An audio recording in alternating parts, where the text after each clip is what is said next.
First, there's Alphabet. Okay, that's parent of Google. I think they have real earnings risk here. In many ways, Alphabet reminds me of Microsoft before it lost the big antitrust case nearly 20 years ago. There's no escaping Google. It determines what you read first and often what you buy first, not to mention what you see first on YouTube. A lot of First Amendment stuff in there. That's congressional purview. One of the reasons I've been such a fan of this stock is that it has an almost monopoly power that's earned by its own ingenuity, deservedly. Problem with that? Unless they can find a way to placate the government, someone's always going to try to be breaking them up. The good news, stock's already pretty darn cheap, selling for 21 times next year's earnings. The bad news, while Peter Thiel's call for a McCarthy-style investigation into the company's ties to China seems very off base, there's a reason he's going after these guys. Look, I personally love everything about Google, but there's no denying its incredible power, and it does have the ability, as the critics would say, to be coercive. So I think there's real earnings risk here. Company needs to find a way to self-examine, and not by cheap AI, but by expensive humans.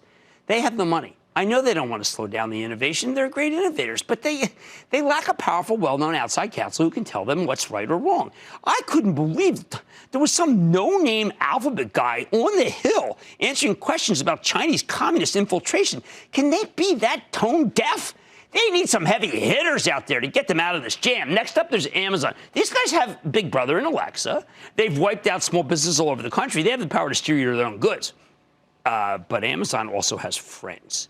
They've got distribution centers all over the country, which gives them influence with Congress. Their platform is beloved by just about everyone who uses it. Plus, CEO Jeff Bezos owns the Washington Post. Hey, that's one way to ensure you get publicity, although he has not influenced the editorial like that. Source. Still, if you're worried about corporate concentration, that in and of itself is a bit of a red flag.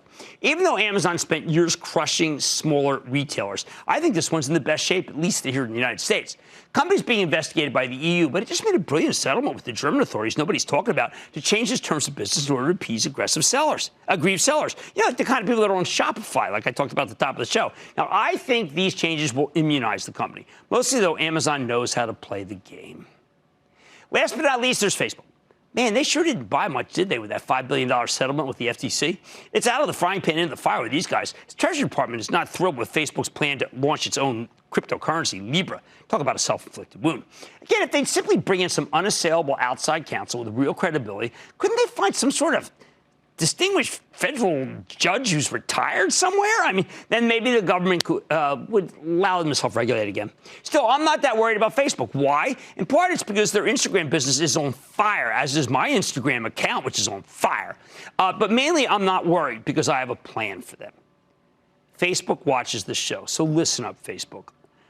I understand. I like the Libra concept, but you got to drop it. It's clearly doing more harm than good. Instead, just take some of your money. You want to get into payments? Just go buy Square, $70 billion. That's 100% premium.